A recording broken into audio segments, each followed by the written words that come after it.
Assalamualaikum warahmatullahi wabarakatuh. Waalaikumsalam warahmatullahi wabarakatuh. Waalaikumsalam warahmatullahi Selamat pagi wabarakatuh. anak-anak. Gimana kabarnya? Sehat? Semoga sehat ya. Sehat, Sehat, Pak. Pak. Alhamdulillah. Alhamdulillah. Di musim pandemi ini jangan keluar-keluar main dulu, di rumah aja. Angka COVID semakin meninggi loh ini loh. Bahaya. Selalu jaga jarak, pakai masker. Sebelumnya Bapak akan menyampaikan materi spesifikasi jembatan. Nah, di sini di materi sebelumnya kan sudah Bapak jelaskan tuh bagaimana spesifikasi jalan. Nah, di sini Bapak akan menyampaikan materi spesifikasi jembatan. Nah, Bapak izin share screen ya, anak-anak.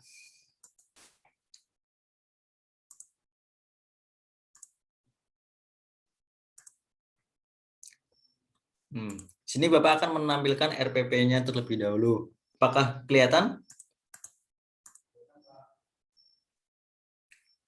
Kelihatan, Ya, di Pak. sini ada RPP mata pelajaran konstruksi jalan dan jembatan. Materi spesifikasi jembatan. Kompetensi inti yang pertama yaitu menghayati, mengamalkan ajaran agama yang dianutnya. Menghayati dan mengamalkan perilaku, memahami, menerapkan, menganalisis, dan mengevaluasi tentang pengetahuan faktual, konseptual, operasional lanjut, kognitif secara multidisiplin.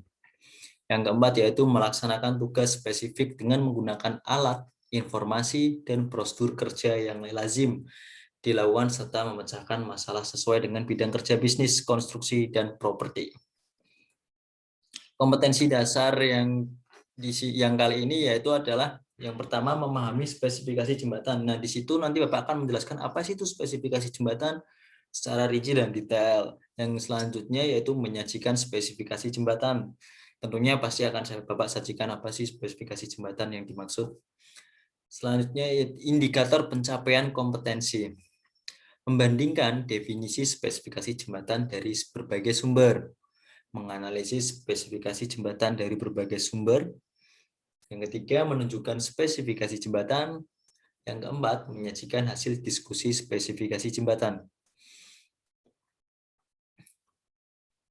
Nah, tujuan pembelajaran kali ini yaitu melalui pembandingan berbagai definisi spesifikasi jembatan dari beberapa sumber internet, siswa dapat memutuskan definisi spesifikasi jembatan yang tepat. Yang kedua yaitu melalui diskusi dan kerja kelompok serta sumber dari internet, baik YouTube maupun yang lainnya tentang spesifikasi jembatan. Yang ketiga dengan materi spesifikasi jembatan yang disajikan pada PowerPoint, serta melalui diskusi dan kerja kelompok, peserta didik dapat menunjukkan spesifikasi jembatan dan menghubungkan spesifikasi jembatan dalam kehidupan nyata. Melalui diskusi dan tanya jawab, serta melalui eksplorasi di internet, siswa dapat menjelaskan spesifikasi jembatan berdasarkan penerapannya di kehidupan nyata. Nanti, jadi Bapak akan menjelaskan bagaimana apa sih spesifikasi jembatan secara detail yang bisa diterapkan di kehidupan nyata oleh anak-anak ya. Yang kelima yaitu siswa menyajikan hasil diskusi tentang spesifikasi jembatan secara komunikatif dan sistematif. Materi pembelajaran kayak ini yaitu spesifikasi jembatan. Materi, jika ada yang remedial mungkin nggak ada yang remedi ya, soalnya ini materi gampang loh.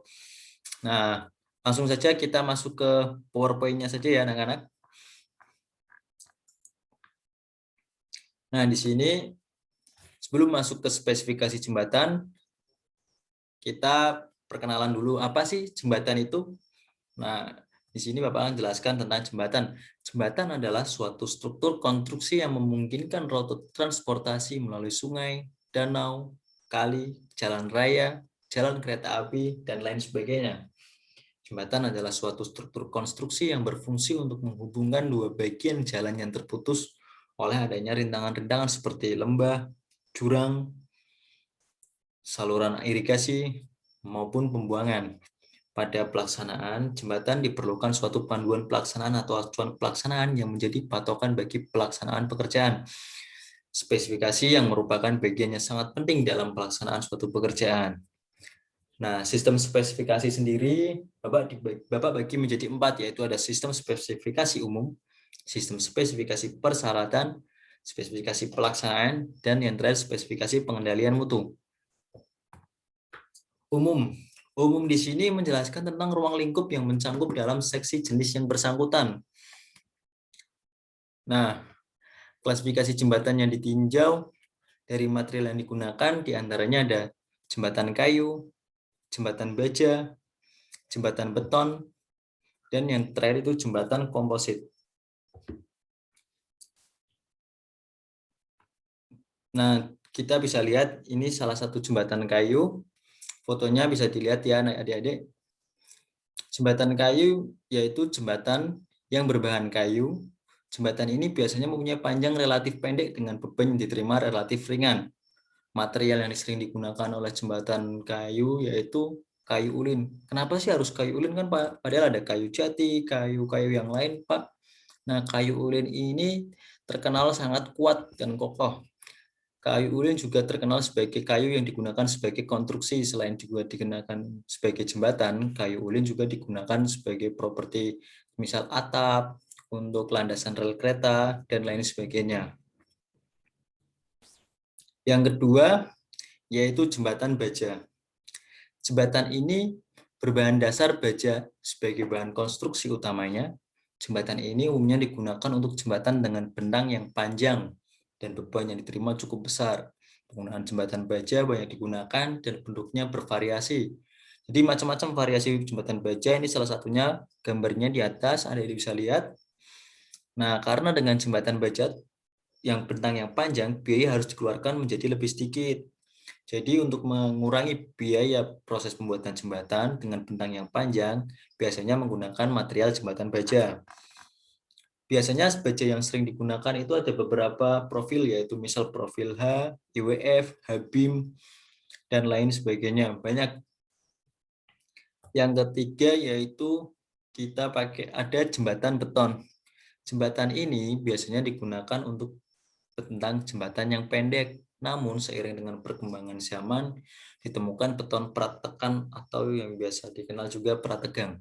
Adanya beton pratekan memungkinkan bentang jembatan yang panjang dapat dibuat dengan mudah.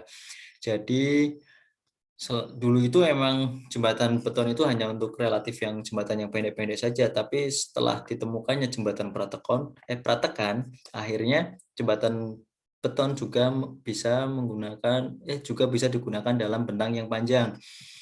Nah, yang terakhir itu ada jembatan komposit. Jembatan komposit itu apa sih? Jembatan komposit adalah jembatan yang dibuat dari perpaduan dua bahan yang sama ataupun berbeda dengan mempertimbangkan sifat kedua bahan tersebut, sehingga dihasilkan struktur jembatan yang lebih kuat. Komposit antara bahan konstruksi baja dengan beton bertulang. Jadi jembatan komposit itu gabungan antara dua jenis bahan konstruksi.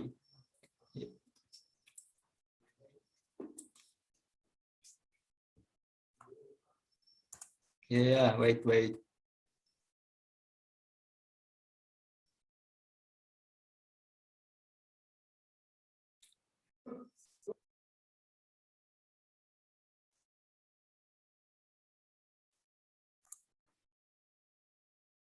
Oh iya, maaf ya, anak-anak tadi sinyal Bapak terhambat putus. Jadi tadi sudah sampai mana?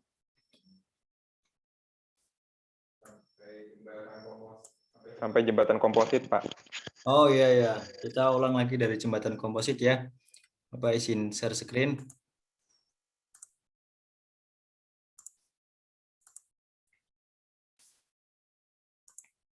Nah, yang keempat ini ada jembatan komposit. Jembatan komposit sendiri adalah merupakan sebuah jembatan yang dibuat dari perpaduan dua bahan yang sama ataupun berbeda dengan mempertimbangkan sifat kedua bahan tersebut, sehingga dihasilkan sebuah struktur jembatan yang lebih kuat. Komposit antara bahan konstruksi baja dengan beton bertulang. Nah, jadi jembatan komposit itu gabungan antara dua konstruksi bahan beton maupun bahan beton maupun baja. Jadi akan menghasilkan struktur jembatan yang lebih kuat.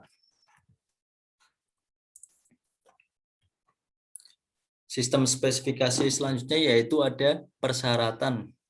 Persyaratan menjelaskan tentang standar rujukan atau acuan yang digunakan dalam pelaksanaan pekerjaan. Misal, pekerjaan dengan pekerjaan beton dengan menggunakan rujukan SNI, pekerjaan bahan yang digunakan. Jadi setiap pekerjaan konstruksi itu pasti sudah ada SNI-nya, sudah ada rujukannya. Jadi tidak asal membuat saja. Misal persyaratan beton untuk jalan raya itu sudah ada standarnya yang berbeda-beda yang sudah ditentukan. Jadi persyaratan beton untuk jalan raya, persyaratan beton untuk bangunan gedung bertingkat, persyaratan baja untuk bentang sekian, persyaratan baja untuk bentang panjang yang lebih panjang, itu sudah ada standar-standarnya masing-masing. Jadi itu sudah diatur dalam standar nasional Indonesia, itu sebagai rujukan pekerjaan konstruksi. Yang ketiga yaitu pelaksanaan, menjelaskan tentang tata cara pelaksanaan pekerjaan dengan mengacu standar-standar yang ada. Secara umum, pelaksanaan jembatan beton mencangkup pekerjaan, diantaranya yaitu ada penakaran material, pencampuran, pengangkutan, pengecoran, pemadatan, pekerjaan akhir, finishing, atau perawatan. Nah, materi yang ini nanti akan dibahas di pertemuan selanjutnya yang lebih secara rinci. Jadi, setiap pekerjaan konstruksi itu pasti ada pertama yang namanya misal DED, ya terus ada lelang, ada penandatangan kontrak, nanti ada CCO, nanti ada pekerjaan akhir, finishing, dan ada serah terima pekerjaan, ada perawatan. Nah, itu akan dibahas di materi pertemuan selanjutnya ya anak-anak. Nah, yang terakhir yaitu sistem spesifikasi pengendalian mutu. Hal ini mencangkup persyaratan penerimaan hasil pekerjaan dan tata cara pengendalian mutu, seperti pengujian lapangan, kelecekan, kuat tekan. Jadi nanti itu setiap pekerjaan konstruksi jembatan yang sudah selesai itu pasti akan dicek di lapangannya, yaitu dicek kuat tekannya, dicek spesifikasinya, dicek bahwa itu sudah sesuai belum sih sama yang direncanakan. Jadi itu nanti akan dicek. Setelah itu dicek semua sudah sesuai, nanti akan ditandatangani serah terima pekerjaan. Nah, di sini mungkin cukup untuk materi yang Bapak sampaikan hari ini. Apakah anak-anak ada pertanyaan? Oh, ya udah, kalau nggak ada, langsung aja saya tanya salah satu ya. Coba Mas Aziz. Tadi kan ada jembatan beton. Nah, jembatan beton di sini itu tadi menjelaskan jembatan beton pratekan. Apa sih itu beton pratekan yang Mas Aziz ketahui? Kalau yang saya ketahui ya Pak, beton pratekan itu beton bertulang yang telah diberikan tegangan dalam untuk mengurangi tegangan tarik potensial dan dalam akibat beban kerja. Itu setahu saya Pak. Oh iya ya, oke bagus Mas Aziz. Jadi yang sudah dijelaskan Mas Aziz itu, jadi beton pratekan tersebut adalah beton tulang ya, beton bertulang. Nah, sebelum saya akhiri, apakah ada yang ingin bertanya lagi? Pak, saya izin bertanya, Pak. Oh iya, Mas Erik, silakan. Tadi kan Bapak sudah menjelaskan tentang apa itu jembatan kayu, apa itu jembatan baja, jembatan beton, dan jembatan komposit. Ya. Nah, yang saya ingin tanyakan, jenis jembatan apa saja yang sering digunakan pada saat ini, Pak? Ya, pertanyaan bagus ini dari Mas Erik. Jadi, jembatan yang sering digunakan dalam masa sekarang ini itu jembatan apa sih? Nah, tergantung Mas Erik. Jadi misal dalam sebuah lingkup kota itu kan ada kepadatan penduduk, terus ada kendaraan yang lewat apa saja, terus bentang yang berada di jembatan itu berapa meter, terus ada banyak yang perlu dipertimbangkan. Jadi misal dalam keadaan kota dengan bentang sungai atau muara yang panjang, biasanya kalau bentang seperti itu jembatan yang digunakan yaitu jembatan komposit, karena untuk antar lewat untuk menyeberangi sebuah sungai yang bentang panjang itu membutuhkan jembatan yang sangat kokoh. Sedangkan kendaraan-kendaraan yang lewat itu kendaraan yang berbobotnya besar-besar, misal truk tronton, ada truk, ada bis, dan lain sebagainya. Contohnya yaitu ada jembatan Suramadu. Nah, di situ itu menggunakan jembatan komposit antara komposit beton dengan konstruksi baja. Kalau untuk jembatan yang di daerah kabupaten atau hanya untuk melintasi kayu saja itu yang sering digunakan di zaman sekarang mungkin yang Bapak sering ketahui berdasarkan data itu jembatan baja, Mas Erik. Jadi jembatan baja itu untuk jembatan yang untuk melintasi dengan bentang yang panjang, namun dengan kekuatan yang tinggi tidak membutuhkan biaya yang lebih banyak. Jadi jembatan yang sering ditemukan mesti kebanyakan itu jembatan baja. Kalau untuk beban kendaraan yang lewat, kendaraan yang banyak dengan kapasitas penduduk yang banyak, mungkin itu yang sering digunakan adalah jembatan komposit. Kalau jembatan kayu sendiri itu biasanya hanya digunakan sebatas penyeberangan sungai-sungai kecil. Tidak sangat direkomendasikan untuk jembatan dengan bentang-bentang yang panjang. Kalau jembatan beton mungkin itu sering juga kita lihat. Namun biasanya yang sering dipakai itu adalah jembatan baja. Mungkin sudah dipahami, Mas Erik? Sudah, Pak. Oh, berarti dalam pembuatan suatu konstruksi jembatan itu tergantung pada mobilitas kendaraan dan keadaan lingkungannya ya, Pak?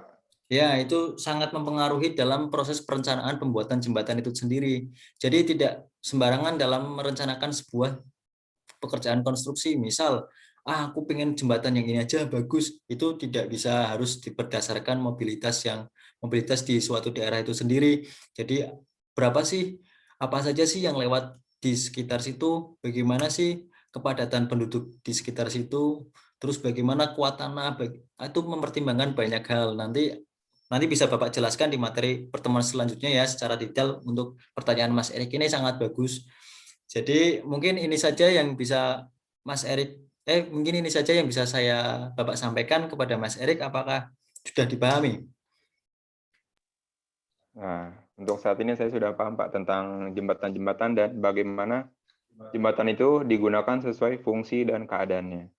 Ya, baik-baik. Terima kasih ya Mas Erik ya. Oh ya, sebelum Bapak akhiri nanti Bapak upload materi di Google Classroom. Di situ ada materi yang nantinya Bapak suruh kerja kelompok untuk dikumpulkan di Google Classroom juga.